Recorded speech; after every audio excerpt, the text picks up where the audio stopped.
Boker Tov. Boker Tov. How are you guys? Okay. Before we begin the Gemara, a couple of things that I'd like to review. When I was in Israel last year in May, I had the fortunate experience of visiting Haim ben Sion Musafi. Haim ben Sion Musafi is the son of Haim Salman Musafi, who was a Sadiq Nistad. Rav Salman Musafi, the father of Rav ben Sion Musafi, who's alive today, teaches in the Mosayov and a few synagogues in Israel. He has a website, Doresh Sion. His father was a very, very discreet Sadiq and Talmid Hacham, Kodesh Kodashim. He taught a lot of the rabbis in Yeshivat Porat Yosef. And Haim ben Sion Musafi, many years ago, was sitting with Haim Obadiah Yosef. And when he was sitting with Haim Obadiah Yosef, Haim Obadiah had discussed with him the importance of writing and recording the Torah that a person teaches through audio, through video, and through books. And prior to that, Haim ben Sion Musafi didn't print books. He specifically just taught. And after that conversation, he started to write and print Sfarim. Many of them have come out, they're all in Hebrew. So I had the opportunity to meet Haim ben Sion Musafi in the Mosayov, and then subsequently his son-in-law, Haim Obadiah Yosef Toledano. So Haim Obadiah had a daughter. The daughter married the family of Toledano. So they named the grandson Obadiah Yosef, middle name Yosef, and then last name Toledano to carry the name of the grandfather. Happens to be Haim Obadiah Yosef Toledano is a tremendous Talmid Hakam. He's the one who's putting together all the writings for his father-in-law, Haim ben Sion Musafi. So I went to Israel, I met him. I was so impressed with the works. I took all the books, I brought them back, and I created a bond with him, where I reach out to him from question time to time. He works in the Beit Din, he's extremely knowledgeable, and today we're going to talk about a question that they call Sha'al Harav. You ask the rabbi in Israel. So they ask the rabbi questions. It's found on din.org.il. This is a question from September 23rd, 2012. It was answered by Haim Obadiah Yosef Toledano. It's a great question. It's one that affects most people here today in this room, probably most people in the Jewish community to some extent. Here's the question. Ba'ali hayav lebet hakneset tashlumim. My husband owed some money to the shul. Avud kinyat birkat haparnasa. He bought some form of a beracha parnasa, maybe peticha parnasa, something like that. Od mishane she'avra va'ad hayom. אם חובה לשלם את התשלום עד יום כיפור, או אפשר לדחות תשלום זה קצת אחרי, מכיוון שקשה לנו עם כל התשלום בסכום אחד, או אפשר לחלק את התשלום לכמה צ'קים, האם זה בסדר? אוקיי? והאם החובות בכלל חייב לסיים לפני כיפור?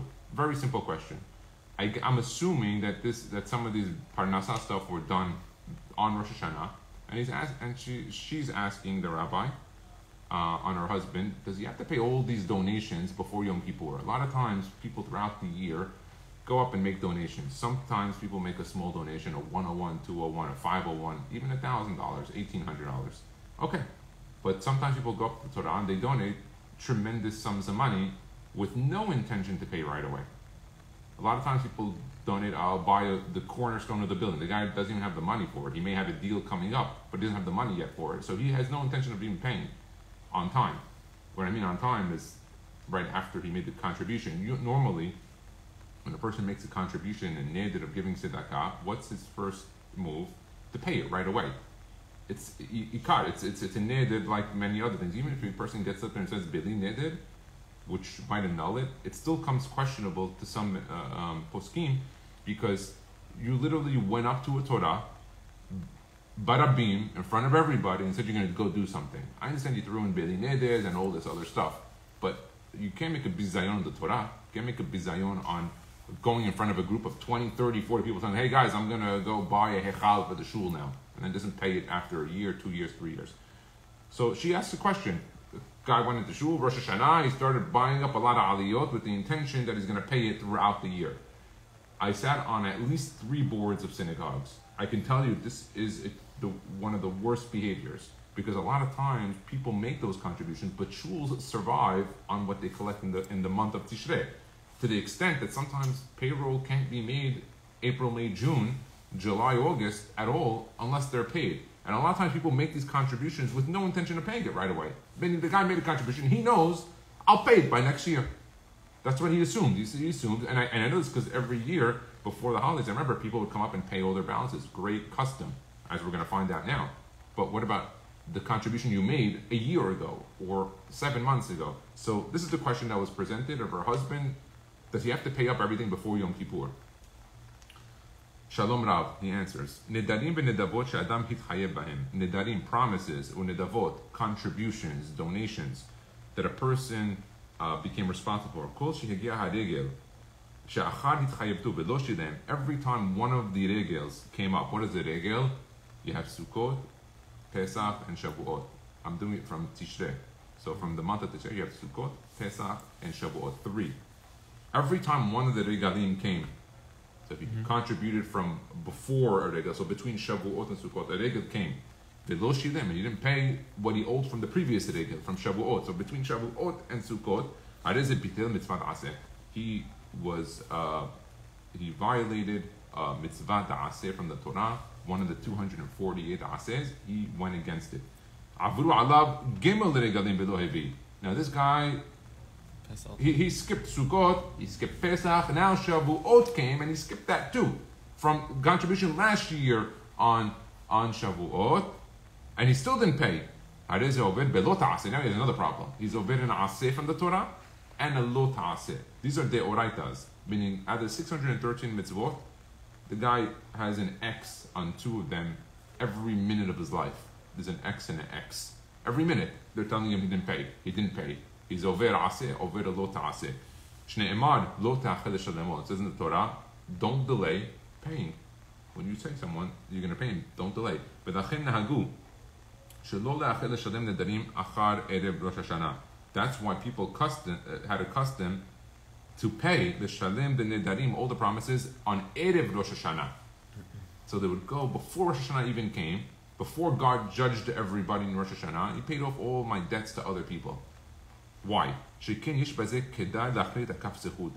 causes in the Shamayim a person to be pushed onto the zechut, because they tell the biggest yetzer hara that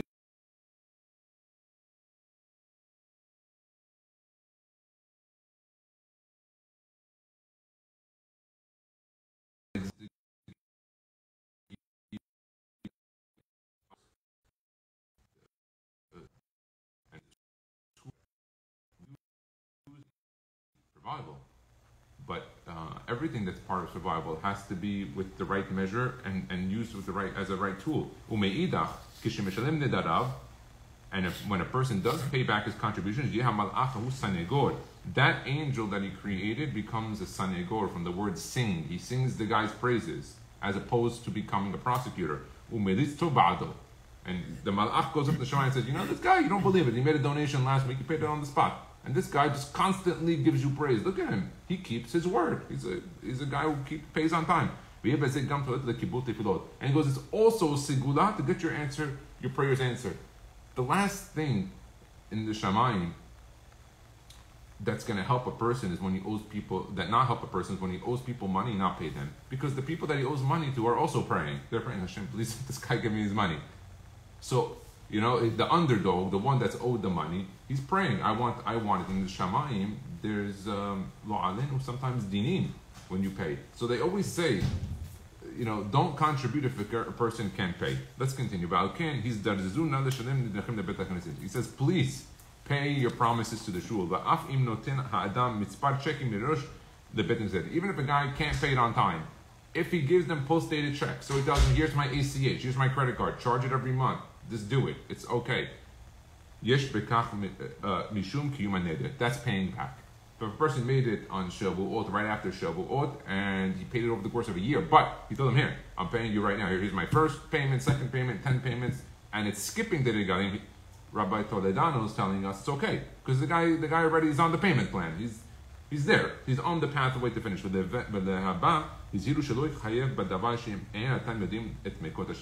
Don't contribute if you don't know where you're going to pay it. It's a key item. And I thank God I don't sit on any committees of shuls anymore, and any boards of the shuls after opening the organization shul.com. So I can put more focus in teaching and to inviting rabbis and to doing speaking engagements and Torah classes here. But I can tell you, it's this common theme. The shuls need the money, and it's more detrimental to make contributions and not pay them.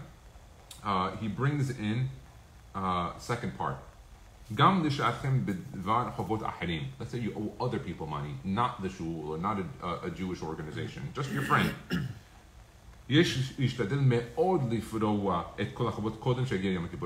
You must make it your business to pay everybody back before Yom Kippur. If you have the ability or don't have the ability. If you don't have the ability, what do? What you do is you go to the person and you identify with him that you're aware that you owe him the money and that you're going to work on it, and you're going to tell him. You don't. I can tell you, I've given loans to people from time to time, and one time a guy, he made a small payment. I gave him a $5,000 loan. He was trying to buy a house in Brooklyn. As a Talmid Chacham, he used to work, he didn't have a lot of money, and so he went around, he was collecting, and I helped him with the loan. Now, I gave him this loan, I gave him the loan with the assumption he wasn't going to pay me back. Because I assumed, I saw the situation, he went around to like 20 people, 30 people, he was trying to collect a lot of money. So, I didn't, then one time he came after like 2 years, he gave me $1,000 or something. And then his son got married, I told him, okay, you can have it as a gift, it's matana. But what he did 1 year, he called me, he's like, I just want to tell you, I know that I want to inform you, I know there's a balance of $4,000, I'm going to pay you. It was the first time that someone owed me money and like called me, didn't pay me, but he's like, I just wanted to identify, I pay you, it's coming, don't worry. You know what that said to me? It showed me like how legitimate he was. Now, of course, to me, it was such a comfort. Just doing that alone to someone you owe money, it tells him, all right, the guy is not ignoring me. You understand? And it makes the person more calm that you're going to pay him on time. And he says that this is, the chovot of Haim is a big thing. You want to come in clean and pure on the day. You don't want to come in knowing that you owe other people stuff. Especially that the guy's planning his Pesach trip already. His Sukkot time is coming. He's planning his Pesach trip to spend another $20,000, $30,000, and he owes people $30,000.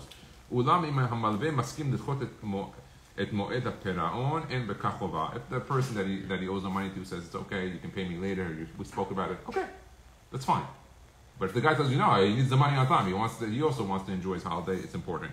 Okay, the Mekorot for this is Ayim the Gemara Rosh Hashanah Daf Daled Amud Aleph, also Harambam in Maaseh HaKorbanot, אחד נדרים ואחד נדבות עם שאר הדברים שאדם חייב בהם מערכים ודמים ומעשות ומתנות לעניים, מצוות עשה מן התורה שיביא הכל ברגע שפגע בו תחילה.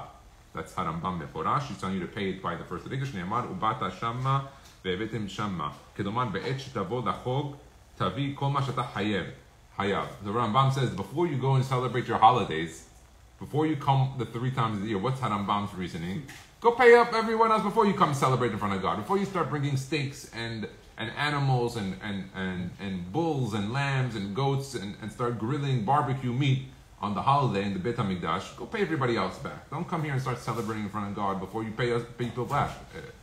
What kind of simcha is that? The guy sees the guy there bringing a bull, $3,000 animal, brings him as a korban to the Beit HaMikdash, and he's like, I don't believe this guy. The guy owes me the $3,000. He's going around bringing korbanot. ותיתן כל חוב שעליך לשם. הגיע הרגל ולא הביא הרי זה ביטל מצוות עשה. עברו עליו 3 רגעים ולא הביא קורבנותיו שנדר או התנדב או שלא נתן הערכים והחרמים והדמים. הרי זה עובד בלא תעשה שנאמר לא תאחד לשלמו. אינו עובד בלא תעשה עד שיעברו עליו רגלי השנה כולה. Okay, so he says that he's not over on a lo ta'aseh until the 1 year comes. If he doesn't pay by the first holiday, it's an aseh. All right, so this is just the chovah of paying back from Rabbi Vajia Yosef Toledano. It's an interesting point, one that's very important. Of course, Yom Kippur does not forgive anything between human beings. It's only between man and God. We go in there having to deal with 620 issues. Okay, you have 613 mitzvot plus 7 of the Rabbanan. That's what you go into Yom Kippur. We have to solve 620 problems going in. And God will forgive the person with teshuvah, kol som mamon, through ta'aniyot and through tzedakah, teshuvah. But that has nothing to do with people. Meaning, if a guy offended another person, or if a guy did something wrong to another person, that doesn't get solved, and that's the hardest part of Yom Kippur. Because more so than not, it's easier to ask God for forgiveness than it is to go to a human being that you hurt. It's kavod, it's issues. Yes. I was also reading on that. You have to also give yourself enough time because you know that they might say no. You have your chiyuv to at least go 3 times. Don't go Sunday when you know Yom Kippur was Sunday night. Yeah, but usually the 3-time issue that I've ever seen is usually when the person knows that he really offended the guy. Yeah. Usually, more so than not, the person's going to be willing to forgive, unless the guy really slighted him or did something in public that embarrassed him or did something, that was very personal. Mm-hmm. Other than that, no. Let's go to the next thing. Lastly, just to close the loop on that. So she asked him, if he has to pay by Rosh Hashanah. So technically, yes, you should. Yom Kippur. But, sorry, Yom Kippur. Yeah. Yes, you should, but he technically has until Sukkot. To the Regel? Yes. And Yes. You should, but you... Yes, exactly. He said that you have until the Regel, because a lot of times people make contributions, and you'll see that. Ask the rabbi. How many people come in, they make a contribution on Pesach, they pay him a year later on Pesach. That's Oved on 3 regalim. That means it's Oved, according to Haim Yosef Toledano, on 3 different regalim. He's Oved on the Aseh and a Lo Ta'aseh. So it's so important. I think because shuls need money.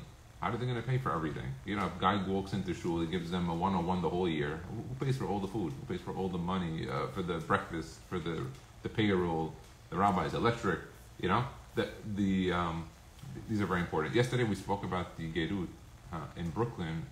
Rabbi Mansur always, on Shabbat Shuvah, would always talk about the edict. The edict we spoke yesterday about the Gerim. So we spoke yesterday about Harav Shaul. It's funny because you called me yesterday. Harav Shaul Dabbah Sitahon. We read about him yesterday, how he was really the first rabbi who did this no converts. It was actually in Argentina. So I mentioned to you the name of the book was Divrei Shaul. It was actually Diber Shaul. I found the background of him. I found the book online.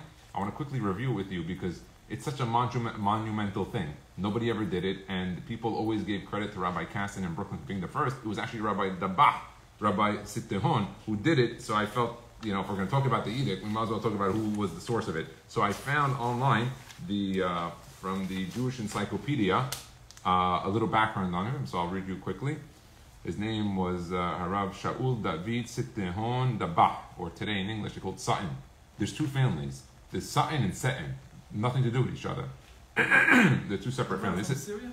They're both Syrian, but one is Sutton with a U, and one is Sitahon, and one is Sutton. The 2 of them. Okay, so he was born in 1850. He died in 1930. The edict in Brooklyn was done in the 1930s. 30? In the 1930s, yes, it was done in the 1930s. It was Syrian in 1930 then? Yeah, that's when the Syrian men originally came. They came in the 1900s. Some of them came early 1900s, some even before. Oh, wow. But like I told you, there were only men that came. That was the whole problem. When they first initially came, they didn't send women with them. Then later on... They used to marry more than one woman or one? No. The Syrians only had one wife. One wife and only one mother-in-law. Yeah, that was the other sigula for Arichut Yamim. So the rabbi... Rabbi Shaul David Sutton, he lived from 1850 to 1930. He was a rabbi of the Aleppo community. Aleppo is Aram Soba, or the Halabi community in Buenos Aires. I was never in Argentina, but one thing was good. When I researched this, I asked in Safra a few of the guys that came from Argentina. There's so many. The whole Safra shul is pretty much a Spanish shul today. So I asked all of them there. They gave me all the background. They're like, yeah, you lived there. My grandfather knew. It was great because they actually came from Argentina. He was born in Aleppo, Syria. My family from Argentina. He was born in Aleppo, Syria, and in 1877 he was appointed a member of the Beit Din over there in Argentina. 4 years later, he became the rabbi of the city Ain Tab. Where's Ain Tab, Rabbi? Ain Tab is where? In Argentina? The community that I have, it's a neighborhood called Once today. That's Ain Tab? Is that what it is? I thought it sounds like an Arabic name, Ain Tab. They call it like that. Yeah, okay. After 10 years, 1881 to 1991, he returned to Aleppo and founded a yeshiva. So I guess he went to Argentina and then he went back to to Syria. In 1912, he went to visit his sons who had immigrated to Buenos Aires and was appointed the rabbi of the Aleppo community in that city. So that's how they kept him there. Once he came to visit his sons, they told him, "You're the rabbi." That's it. He stayed there. You know, as a side note, in Lebanon, this happened too. We have Rav Ben Sion Lichtman. Okay, my grandfather when he listen to what happened when my grandfather came from Iraq to Lebanon at the time. He was in Lebanon for like 20 years, and then they appointed a Ashkenaz rabbi, Rav Ben Sion Lichtman. So I was so impressed. Like my father told me, he's like, you know, in Lebanon we had Ashkenazim rabbis, Faradim, Temai, had everybody. Lebanon was supposedly the Switzerland of the Middle East. It was a French proctorate. So what happened was in all the Arab and Muslim countries where everything was not allowed or borderline permitted, France allowed it. Freedom of religion, freedom for more liberal rights, which were not so good for the Jewish people, which is why the Lebanese community was not so religious. The hardcore learning in the religious community were the Syrian communities, primarily in Halab. That's why when my father came to Brooklyn, he stuck with the Halabi community, because when it came to learning and Yirat Shamayim, like Harambam said 1,000 years ago, they were at the forefront. So the Lebanese community stuck a lot in New York to that. Now, Rav Ben Sion Lichtman was brought in to collect money for a yeshiva of some sort. When they saw him, what kind of big Talmid Hacham is, they told him, "Rabbi, you can't leave. You're perfect opportunity to be the rabbi here." And they kept him a rabbi, and he had an Ashkenaz chief rabbi in Lebanon.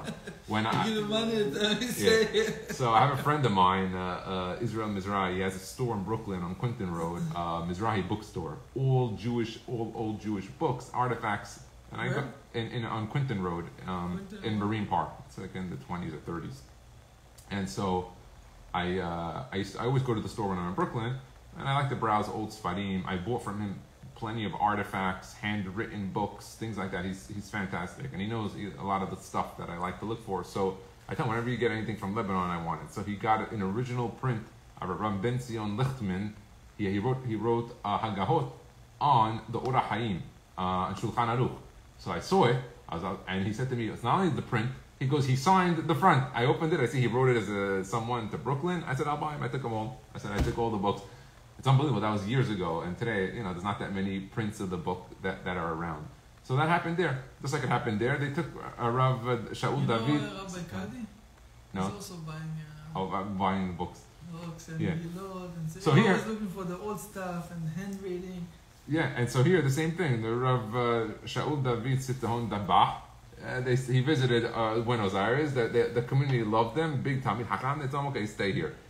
Critical of the religious laxity that reigned in Buenos Aires, you could imagine what it was like in Argentina at the time, more than 100 years ago. He started to impose strict halachic rules on the immigrants from his hometown who were used to a strong rabbinical authority. What does he mean? That in Syria, people had a lot of reverence for the rabbis. When a rabbi would give halachot, they kept their mouths shut and accepted. He wanted to bring that style to Argentina. And he felt, I guess, the way to do it is by coming down with a strong hand in halakha, because he knew he had the opportunity that they would listen. To bring it to Israel. Yeah. He founded the congregation Yesod Hadat, which controlled the Shehita, the sale of kosher meat. He opened the Talmud Torah, where he taught and studied in Arabic. Interesting. His traditional approach was manifested in his resistance to the establishment of the modern system of learning Hebrew in Hebrew. Like I told you, I went to the Zionist school, Yeshiva Flatbush. They had Ivrit be'Ivrit. He was opposed to that. He did not like Ivrit be'Ivrit. He taught in Arabic, so obviously, I guess that's what it is. I don't know why. There's a couple of rabbis that say like Lashon HaKodesh, and I think on the onset, I don't think the problem isn't of itself. No? I don't think the problem is in and of itself Ivrit be'Ivrit. I think it was the people who were doing it. Because the Zionist movement from its onset was not a movement of Kedusha. It was the modern Zionist movement, I should say, of Herzl and all those. These people were not, or observant. But when he didn't teach, he teach in Arabic because the people there didn't understand the Hebrew, so he talked to them in Arabic, or because he think the Hebrew is modern or something that. Okay, it's a good question. I don't know exactly. I'm assuming one thing, that he spoke Arabic fluently. He was born in Syria, so that was the first language, and the people there also spoke Arabic. Yeah. So I think part of it was to keep the culture. Mm-hmm. That Meaning if they spoke French, I think they would have kept it in French. I think that he kept the Arabic for that, and I think the issue of Ivrit Be'Ivrit, again, my understanding of it, I've never spoken to him, is that my understanding of Ivrit Be'Ivrit from the research of the modern Zionist movement is that they were not religious or observant people. So the Hachamim didn't want to listen, even if they had a good, great idea of Ivrit Be'Ivrit, which worked. And it does work, because I'm an example of it. And so many of the kids that graduated from Flatbush at my age, it's not something that was wanted to be accepted because of who the people were. It was like the Alliance schools that existed in North Africa and in the Middle East. The problem with the Alliance is that they brought down the level. Now, it could have been the Alliance had some good ideas and some things, but the whole thing was off the chart completely. Their goal was to take people away from the Torah and the Mitzvot. So the idea of Ivrit Be'Ivrit maybe is not an issue, but the people who were teaching it, they were the issue. And as much as the subject matter is important, the individual teaching the subject matter is also important. So like I said, he was also active in the foundation of the burial society, the Hesed Shel Emet Sefaradit de Aleppo, that later became the main communal framework of the Aleppo community. He says here, Asociación Israelita Sfaradi Argentina. Sutton became famous with the ban against conversion in Argentina that was published in his book, Responsa di Ber Shaul. It was printed in Yerushalayim 1928, 2 years before he died. We're going to look at a copy of the book that I pulled up today from HebrewBooks.org. The ban, which is still valid in several Sephardi communities in Latin America. Yesterday we mentioned a few in New York, a few shuls in Miami, Mexico, Panama, Argentina, maybe Uruguay, I don't know, maybe some Venezuelan communities, but pretty much under the Halabi, the Aleppo banner, it was completely banned. Let's continue. The ban, which is still valid in several Sephardi communities in Latin America, was issued under the influence of Rabbi Aharon Goldman of Moisesville and received the haskamot of the chief rabbis of Eretz Israel. It decreed that no conversion would be accepted in Argentina, but permitted the acceptance of conversions by rabbinic tribunals in Jerusalem. So you remember I told you yesterday that in Bet Din yachol levatel Bet Din charo ela im gadol v'yoter v'chokhma u'b'minyan. You see how you're saying it ba'al peh, Yossi? You know why you're saying it ba'al peh? How many times did we read this Gemara? 10 times already? Too many, not too many. I'll tell you why we didn't read it too many. You know why? We didn't read it 101 times. We didn't read it 101 times. And the biggest segula to remember something is to read it 101 times. How do I know 101 times? How do you remember? Okay, let's take a look. If you take the word in Hebrew, shochayach, shin, chaf, and chet. Shin is how much? It's 300. Chaf is 20, and 8, and chet is 8. So 328. Okay, now take the words zocher, zayin, chaf, and resh. How much you have there? 227. So what's 227 minus 328 minus 227? You have 101. That's why they say a person who learns something 101 times, loto make if someone who learns 100. Because if you want to remember something, you have to learn 101 times. We didn't learn this Gemara that we're going to every day 101 times yet. So we don't know it yet. Not yet. We don't know it yet. And there's a big difference between 100 and 101. Why? Because 100 is Gematria Samehmem, which is the Malach HaMavet, the Satan. And what's 101? Is Gematria Michael. So the 101 is a big number. I don't know how many things I've learned 101 times, but just so you know the importance of it. Now, Sutton rarely participated in Zionist activities and was the representative of Agudat Israel. Very interesting for the Sephardi sector. This was written by Margalit Beharano, the second edition from Encyclopedia Judaica. Very interesting. So nice background on the rabbi, on his thing. So the book is right here. To show you a picture. It's called Diber Shaul. You can pick this up on HebrewBooks.org by searching Diber Shaul. It also now makes more sense with that historical context when he came to a more lax community. He had to take measures to mix up. You see, the background of the learning is as important as what you see today. Because people may be doing things, but if they understand the full background and the depth, like we explained yesterday and today on this edict, even somebody who doesn't support it in and of itself could now have a much better understanding. Okay, it's not the craziest thing in the world. In fact, it's proven itself to be a tremendous value and asset to Am Yisrael, the fact that this exists. So you can read the Hakdama of the book. He had one part that I thought was interesting, where he discusses it.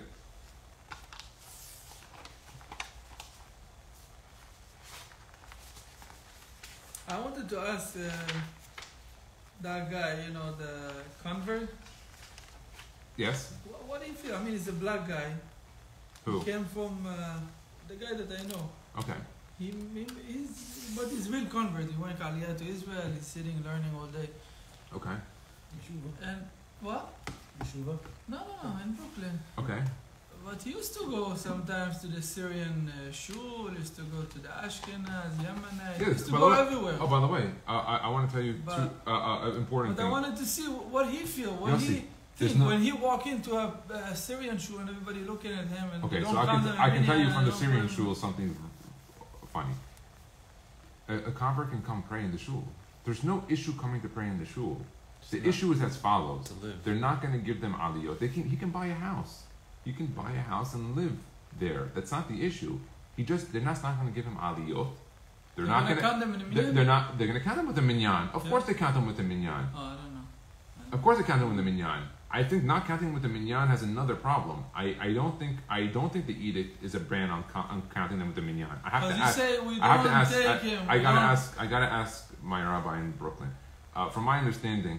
From when you say we don't accept convert, what does that mean? Just don't marry it or yes, don't. Yes, so I'll give it to you. First, they can't come. They don't get aliyah in shul. Why they don't get aliyah if they can come minyan? I'll tell you. 1 second. Because being counted in minyan does not guarantee you an aliyah. It's the same reason when people pray with Hamavadia Yosef, and there was a Kohen there, Kohen never went up for in Hamavadia Yosef's minyan. Because Tamid Hacham Adif Min Navi, and they used to put Hamavadia Yosef up for Aliyat Kohen every single tefillah. Really? Yeah, I was there. I saw it. At least 3 or 4 times I saw it. So I'm assuming this was the custom. Unless... Is there Kohen there and they give the rabbi to do aliyah? Yes. I observed it at least 4 times. Unless this was not... I saw that custom at least 4 times when I was in Israel. So first, they don't give him aliyah. He can come pray in the shul. He does not give him aliyah. They don't bury him in the Hebrat Kadisha in the same Syrian plots. But as a side note, this is a funny thing because when I helped work with the Hebrat Kadisha in Brooklyn and Staten Island, the joke is that they're buried in the same place anyway. What did I mean? The Syrians don't have their own cemeteries, so they have one cemetery in Staten Island or 2-3 cemeteries and now in Brunswick, in northern Jersey, in northern New Jersey, and in Staten Island. There's one Jewish cemetery. The Ashkenazim, the Hasidim, the Sfaradim, they're all part of it. So in essence, you have the Sfaradim, the Syrian, that don't bury with the converts, but the converts are buried right across there. Yeah, he's right there. Now, when I started to observe this, I'm like people just don't know. Like when you learn and you understand the depth of it, so the guy can sit all day saying I'm not accepting converts. Next thing you know, even if he's buried in Staten Island, he's buried next to the convert. He's buried next to the guy who never gave an aliyah. It's just a side note, little thing, and Yoshev Bashamayim Yishak. Hashem sits in the heaven, he laughs. You didn't accept them, or let's bury them next to you. It's just a funny thing. I picked up on it. They also don't accept them into the schools, but that's not true. I'm gonna tell you why it's not true. Because I went to Yeshiva Flatbush, and we had an individual, good friend of mine in my class. I didn't know this at the time, elementary or high school. I didn't know because the guy had a regular Syrian last name. And then after high school, everyone started going to Israel. He wasn't so religious. He didn't go to Israel, from my understanding. And then, like 20s, everyone started getting married in the community. Everyone 20, 25, by 30, most of my friends got married. And I'd heard that he didn't get married. And it was kind of awkward because he's from a wealthy community, a wealthy family in the community, well known, and everyone finds a girl in our community. It doesn't matter your religious level. If you're a black hat or if you're just a regular guy, everyone has somebody in our community. That's what's great about the Syrian community in Brooklyn, is that there's every religious level you want. And I found out later that his mother was a convert. And what had happened is that his father seemingly kept it under the rug for a while. He went to a Syrian school, went to Syrian shul, he got aliyah in shul all the time. because people weren't aware of it. And now he got older, no one wanted to set him checked up. more. No one wanted to set him up. They knew. As he got older, they started talking. The murmur went around. None of the Shatanim wanted to talk to him. And he got older, and I had one conversation with him. He was bitter, but he wasn't bitter at the community. He was bitter at his father. He was bitter. He said, what kind of father would plant me into a community like this, put me into the school and thing, knowing that the community doesn't accept this? Meaning he was only, he was bitter. He was like, I don't understand what I'm supposed to do now with my life. He's like, you parked me into a community. I live here my whole life. I work with all these people. These are all my friends. And in essence, he set him up for failure. Like if he was born, if he lived in Miami, if he lived in LA, Chicago, all these places that don't have these issues, fine. Okay, he moves on, or it's under the radar. Here, the guy, now he's 38, he's my age, I'm 38, and Hazik, the guy, he's stuck. And I spoke to him only once, and it was the one time, I felt his heart, his tear, that the guy was telling me he can't find a girl, because every girl in this community was not going to talk to him. You can look outside the community? He could, but Yossi, you live 20 years in a place, His community you pray in the place, everyone knows you, everyone understands you, they know your brothers, they know your sisters. His business is there. Now what happens in the community when this happens? Sometimes they marry Ashkenazim. So when this did happen, they married Ashkenazim. Another thing I heard, when I was in school, there was this girl who was adopted. And Haim Baruch ben Haim, Rabbi Mansour explained that adopted kids were never part of the edict. So adopted. What is that? Adopted meaning a parent doesn't have a child, they adopt a child. If they adopt obviously the Jewish child, that Jewish child is part of the community, has nothing to do with conversion. They can grow up and get married into the community. That's Haim Baruch ben Haim's thing that Rabbi Mansour said over. You understand? Hevan? Somebody that is adopted. When you adopted a Gior. No, not Gior. He adopted a Goya. I don't pray in Shabbat on Shabbat morning, because I would pray by Rabbi Mansour. He used to give the class, and his class is great on Shabbat morning. It's also not recorded on Shabbat, obviously. So he used to always give a lot of extra chidushim and things in depth. It was really, really very special. And one Shabbat, Rabbi Mansour wasn't speaking in the shul. I'm like, all right, let me go to Shadet Zion this morning. I didn't go there ever. So I went there, and I sat in the last row in Shadet Zion in the dome, on the blue velvet chairs. And I walked in, it was like 8 o'clock, the tefillah started around that time. And I prayed, and I have a custom not to talk in shul that I took upon myself a few years ago as a sigula for success, which we'll talk about in the future, how that sigula works on the book Mikdash Me'at. And I'm sitting down in the shul, and I was noticing how they're putting up Rav Aliyah, and I noticed that they gave it the guy Aliyah Shishi. It was a rabbi from Israel, had a big beard. He was wearing the long me'il, the Boker shirt, whatever you want to call it. Tamid Hacham, you look at him, and I know the individual who gives out the aliyot. I mentioned to him, and I told them, I didn't know you guys put up converts in Sha'ad Yitzion, the mother shul of the whole synagogue that has the edict and everything. I'm like, I didn't know you guys put up converts. He's like, what are you talking about? I'm like, what do you mean, what am I talking about? I'm like, what are you talking about? Did you vet who you put up for the aliyah today? He goes, no, he's from the community. He comes from Israel. I said, you don't know what you're talking about. That guy was a Muslim who converted to become Jewish. Okay? He made an aliyah to Israel. I said to him, that guy's 100% a convert. He goes, I didn't know. I said, you don't know because you don't ask. I told him, I said to him, you didn't know. I'll tell you how I knew now. I'm going to tell you how I knew right now. So I went to Rabbi Yedid after. I went up there, I'm like, Rabbi, I didn't know you guys put up converts. He goes, I didn't know. I said, you don't know because you have no system here. The funny thing about the Syrian community is that they don't have any system for guests. When a rabbi comes from Israel, the assumption is a rabbi from Israel. That's it. They don't ask anything. So how do I know that this guy was a convert? How do I know that? My father, when was born in Lebanon, and when he went to Israel, right away they realized, oh my God, these Lebanese Jews speak English, they speak Hebrew, they speak French, they speak Arabic. This is like a Swiss Army knife. So they took my dad and all of his friends, they took them to work in like all these intelligence, listen to Arabs, and go do things that had to do with dealing with Arabs. Okay, the Jewish Arabic and the Muslim Arabic, or the Arabs Arabic, I say Arabs because there's a lot of Arabs that are not Muslims, the Arab Arabic is not the same. So my father was at a bar mitzvah in Brooklyn once, and my father, dark with a beard, you know, 007 style, look, and he, a Jewish guy with a beard, this individual got the aliyah, comes up to him and tells him and starts talking to him in Arabic. So my father starts talking to him back in Arabic.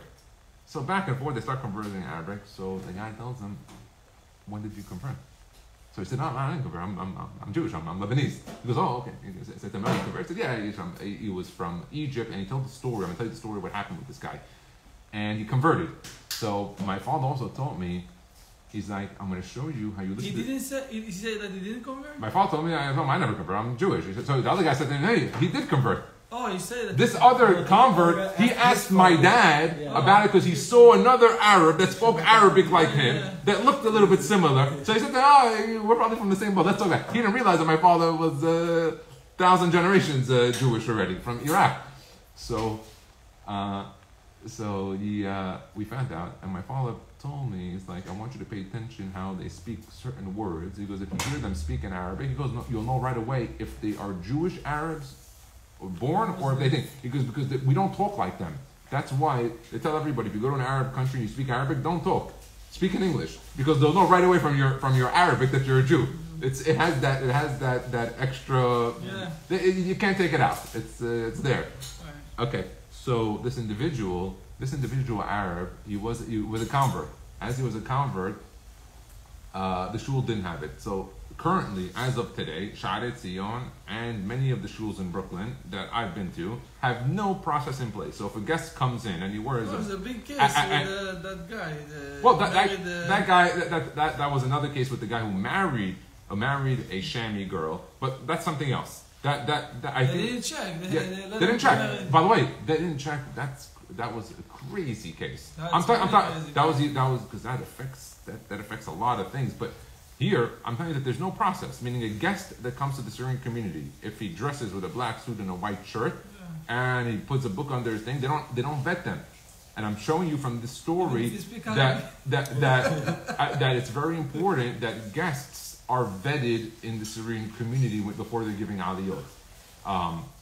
Now, I don't know what happened with this individual. I don't want to say his name, this individual from Israel. I have not seen him since I brought that up to the Gabbai of the Shul and Rabbi Yedid. When that happened, I never saw him again. So it could be possible they went up to him and told him, because this guy was trying to keep it under the radar. And I told him, you don't want to do that here.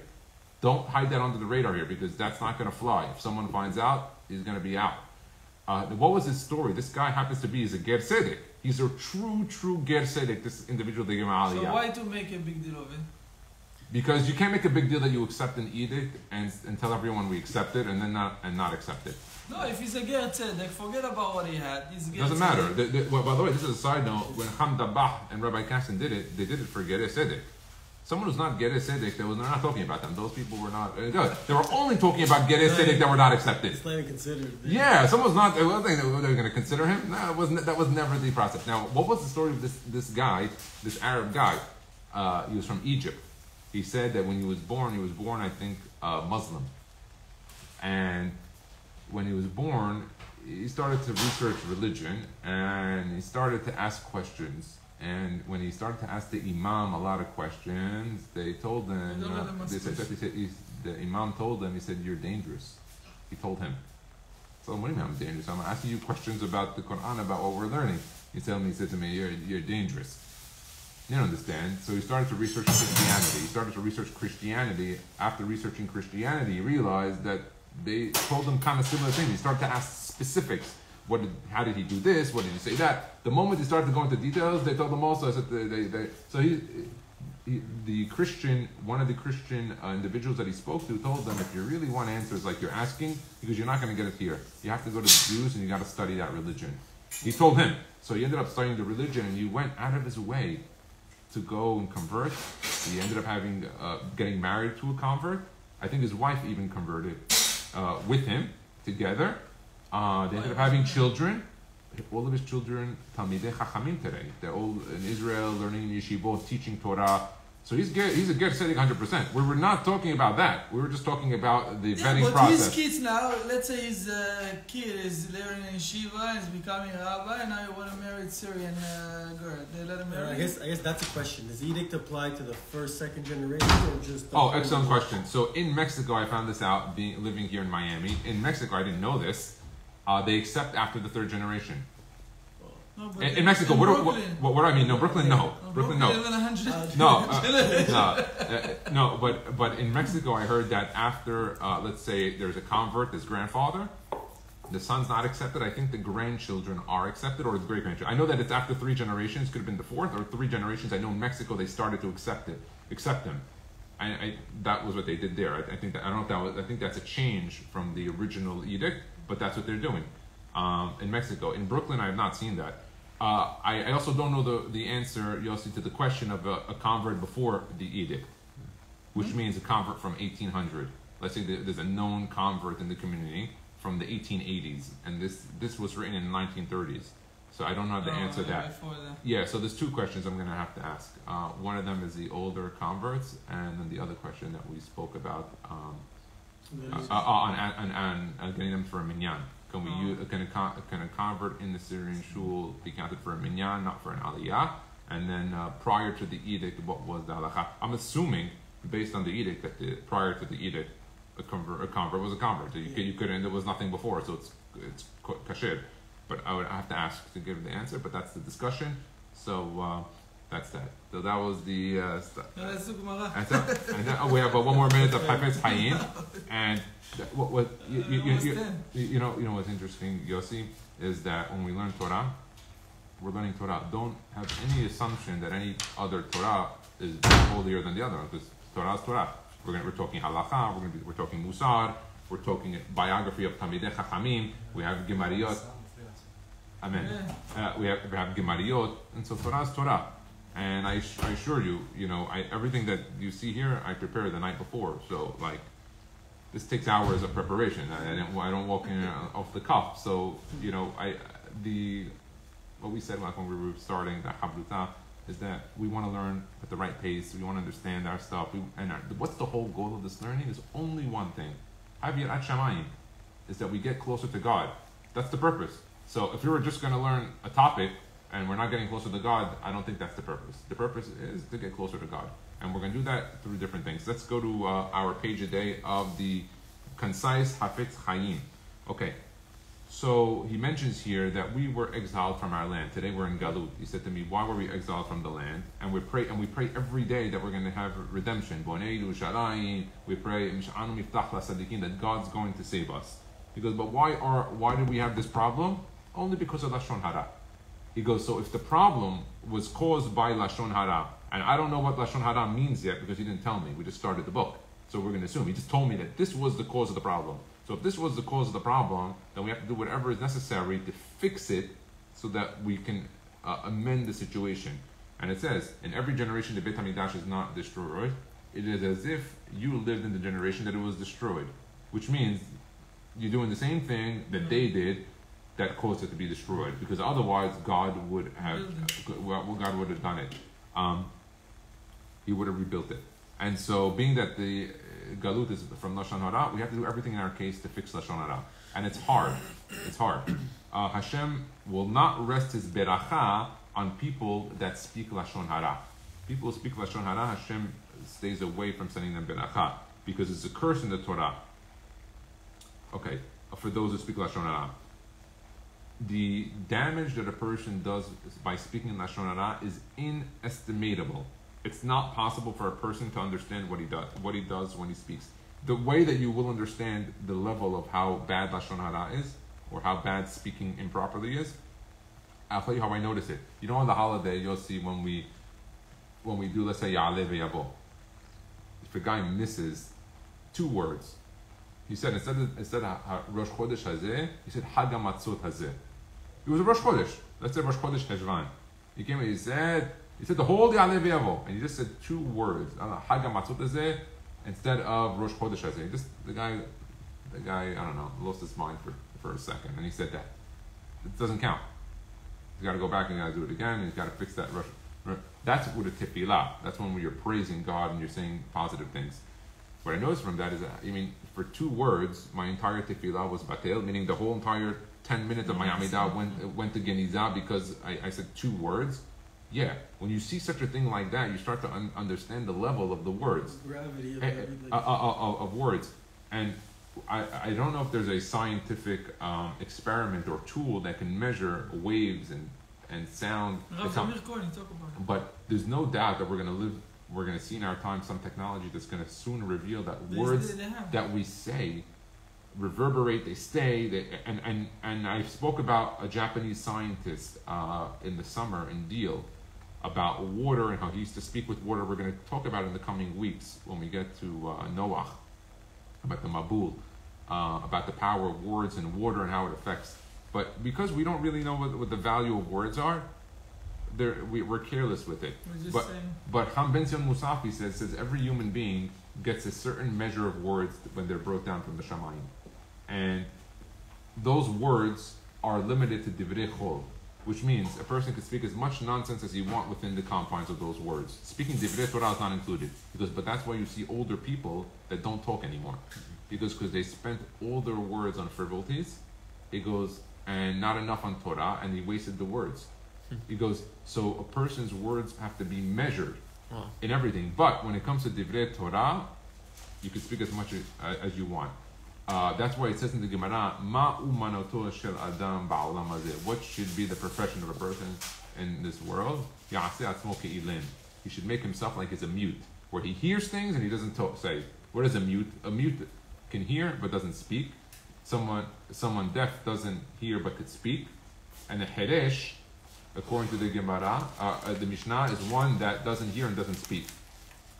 So there's 3 categories: a guy who can hear doesn't speak doesn't hear, and one that doesn't hear doesn't speak. So it says Ma umanato shel adam ba'olam hazeh. What's his profession? Ya'aseh atzmo ke'ilim. You have to make yourself like a mute, which means you're going to hear a lot of things in your life that are going to offend you. A lot of people are going to say things that you don't want to hear. Make it like you didn't hear, and that's hard.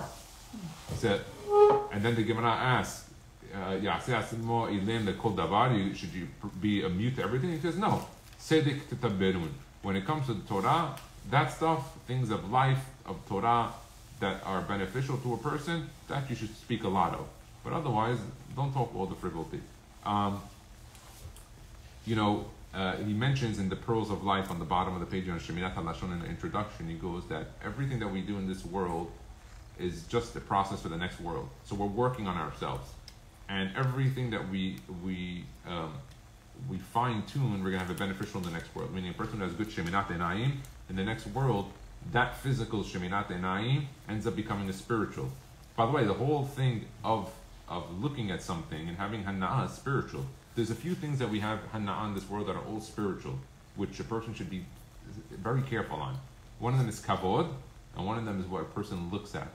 Sometimes a person looks at something and he has a pleasure.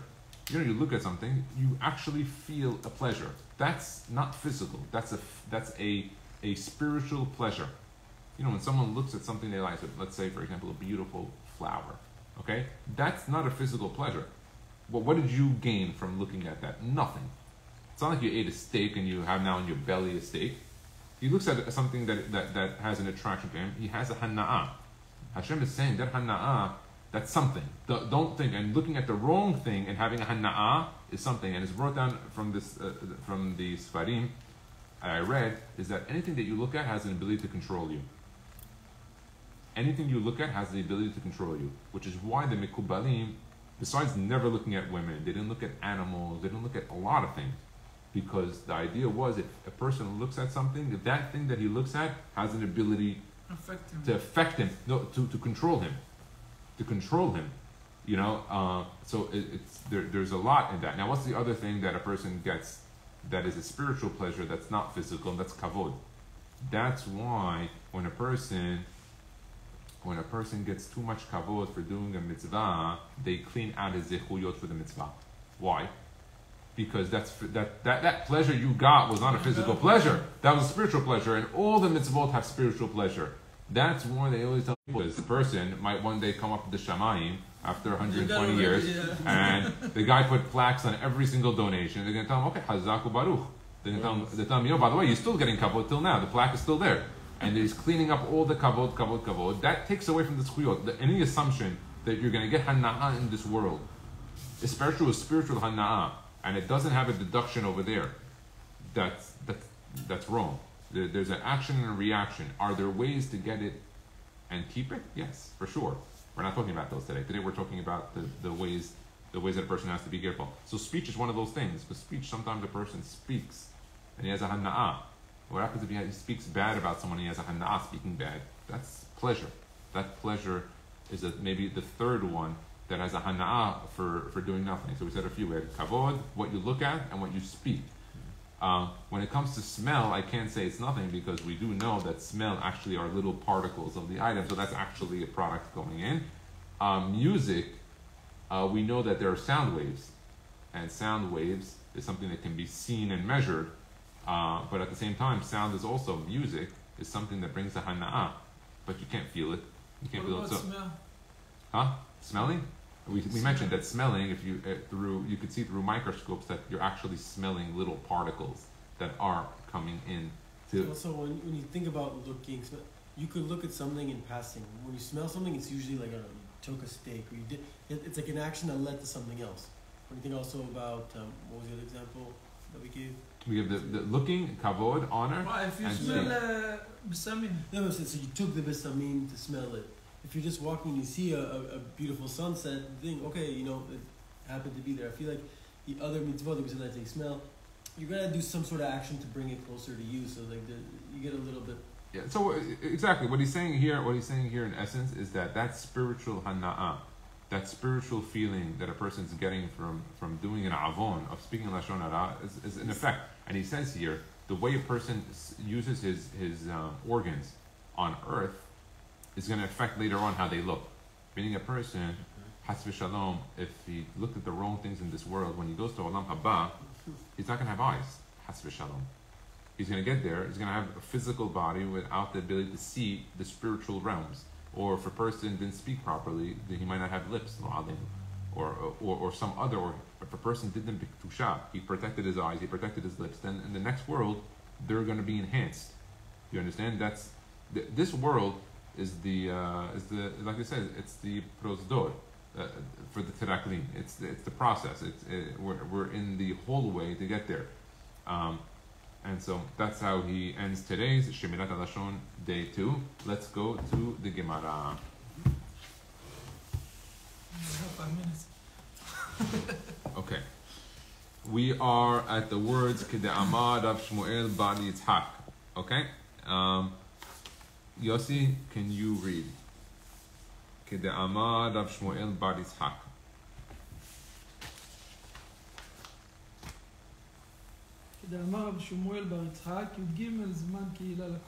Okay, let's review quickly.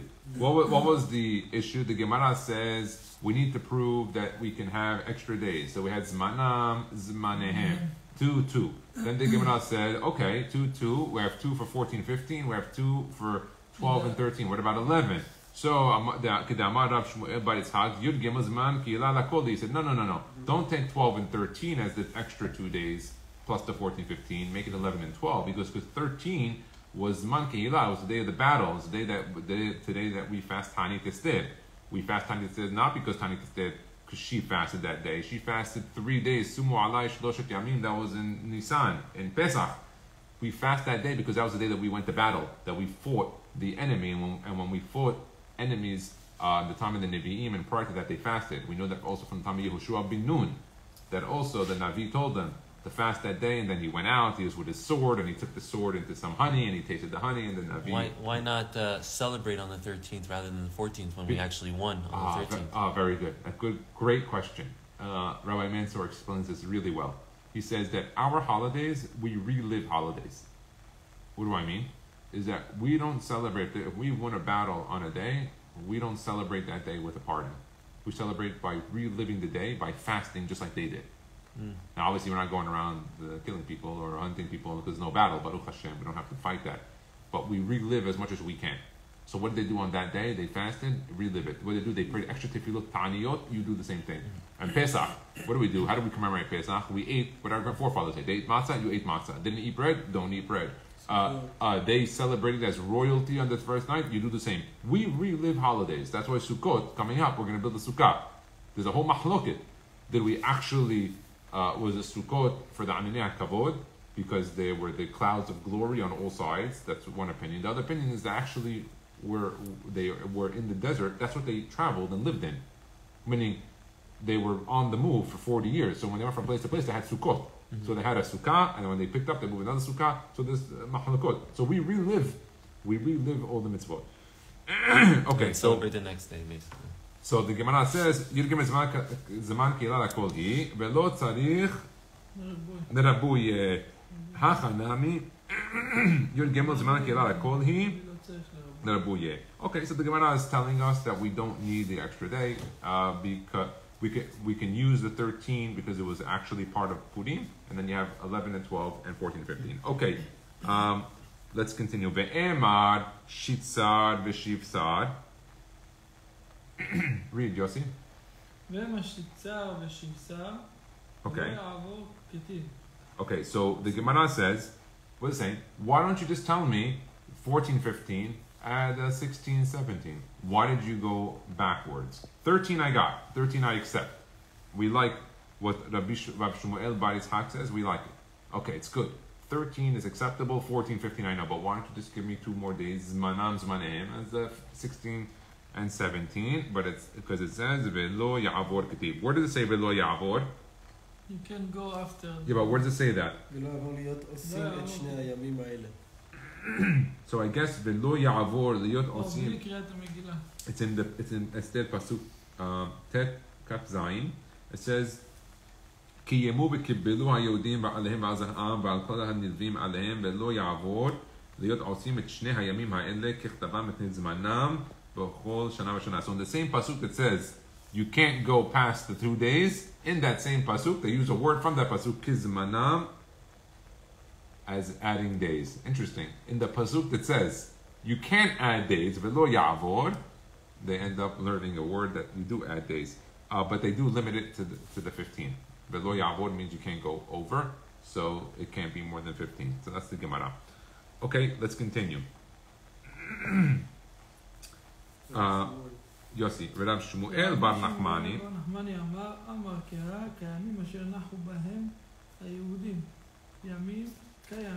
Okay.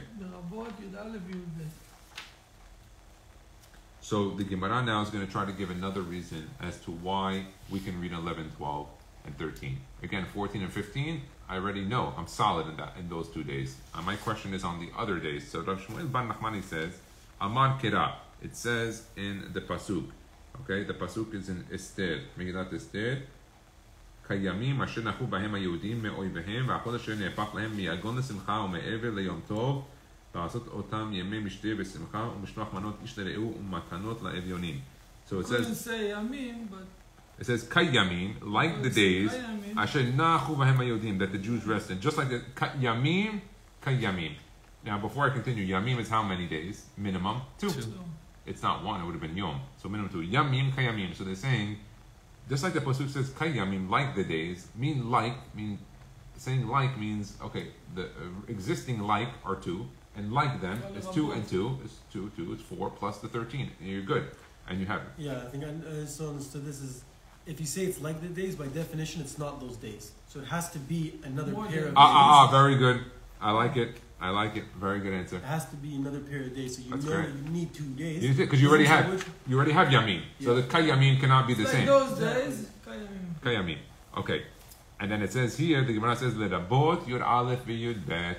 Okay, so that's yud aleph and bet. So we have two different proofs. Rav Shmuel Bar Nachmani says kayamim asher nachu b'hem haYehudim, and then Rav Shmuel Bar Yitzhak says that what? That Yud Gimel is Minar Kila Lakol. Do they argue with each other? The 2 opinions? Give me the 2 opinions, Yossi, outside. What is Rav Shmuel Bar Yitzhak saying? The first... No, but Rav Shmuel Bar Yitzhak. What is he saying to me? Rav Shmuel Bar Yitzhak is saying That the pasuk. What was the Gemara's question? You have zmanam 2 days, zmanehem 2 days. So you have 4. You're missing 1. So Rav Shmuel Bar Yitzchak said, no, it's good. You have 2 for 14, 15, 2 for 11 and 12, and 13 is man kihilakul. They fought the battle. That's part of the holiday. You don't need a pasuk for that. That's peshita. It's very understandable. And then, so the Gemara says, if that's the case, then tell me maybe the 2 days that you took, because 13 you solved, 14, 15 you solved, and 16, 17. It says no, velo ya'avor. You can't go past 15. Comes Rav Shmuel Bar Yitzchak, and he says something else.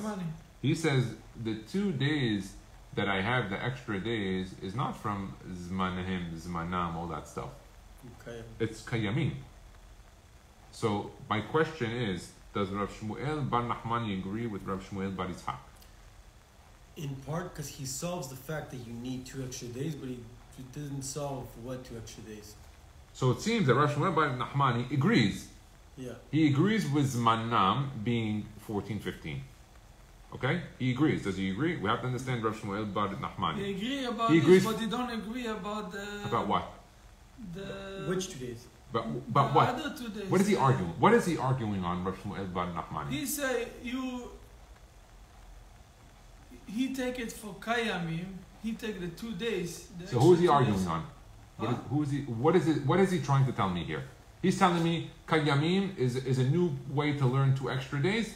Now, based on this, can we say Rav Shmuel Bar Nachmani agrees with Rav Shmuel Bar Yitzchak that the 13th is man kehila lakol? Yeah, I would say so. Based on what I see so far, yeah. Rav Shmuel Bar Nachmani agrees. He agrees with Rav Shmuel Bar Yitzchak. He agrees. 13th is man kehila lakol. 14, 15 is manam. You have that already. It's peshita. No, you don't agree with him about Yud Aleph Yud Bet. Good. That's good. So I'm trying to pinpoint. So you learned this from Zmanehem? Where you learn from? Yud Aleph Yud Bet. Now, Zmanehem. Zmanehem. So he said, no, you can't say from Zmanehem. You can learn the Yud Aleph Yud Bet. So good. So he's arguing. Rav Shmuel Bar Nachmani is arguing with the Gemara and saying, I agree with the first 2 days in Zman Kehila of Rav Shmuel Bar Yitzchak, but I don't agree with that pasuk that you're using, that you took af Zmanehim today, which means that we learned an extra 2 days from Zmanehim. You got it? So I want to understand, meaning if there's a statement that the Gemara is bringing down, we want to understand what's the position of this rabbi. Okay, it seems that he agrees with Rav Shmuel Bar Yitzchak that the 13th is good, and he agrees with the first 2 days. He's now only questioning the other 2 days. By the way, Yossi, does he agree, Rav Shmuel Bar Nachmani, that you need 5 days? Yes, of course. Mm-hmm. Everyone agrees 5 days. They're just trying the way you learned the where you learned it from. So he's saying, I learned it from the word kayami. Yamim kayamim. Okay, and then he says, lerabot yud aleph v'yud bet. Right? To add the 11 and the 12. The Gemara says, ve'ema, you'll see, ve'ema. Ve'ema trisar ve'tlisar. So the Gemara says, okay, maybe you meant to add 12 and 13, not 11 and 12. Amar Rav Shmuel Bar Yitzchak, Zman Kehila lakol hi velo tzarich lerabuye. Okay, so it seems that from the question and the proof that he does agree. Rav Shmuel... You agree about Yud Gimel. About Yud Gimel. No, because we want to get to understand their position. Ve'ema shitzar v'shivtzar, maybe say 16, 17. No, velo ya'avod ketib. No, we can't do that because it says velo ya'avod ketib. Okay, let's continue a little bit more. Come on, continue. Rabbi Shmuel Bar Nachmani, ma yit'am v'lo amar mi bizmanehem. Okay, good question. So it seems Rabbi Shmuel Bar Nachmani. It seems that you want to pull up another pasuk. It's Rabbi Shmuel Bar Nachmani. The other one is Rabbi Shmuel Bar Yitzchak. This is Rabbi. If it's Rabbi, you'll see where did he come from?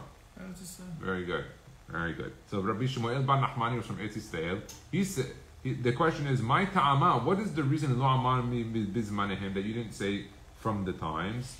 Zmanam, lo mashmale. So it seems that this whole thing of zmanam, zmanehim, lo mashmale. He didn't hear that one. He didn't accept it. Lo means no, mashma here, there, this. He didn't hear it. He didn't accept it. Rav Shemen bar Abba, my tama lo amar mi kayamim. So now the Gemara is going to pull a fast one on Rav Shemen.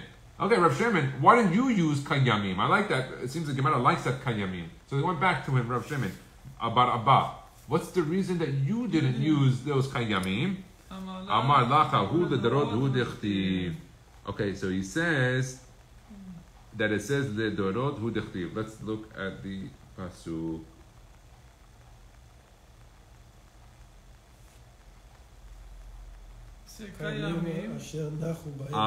So he's saying, what is Rav Shimon bar Abba? What is the Gemara saying?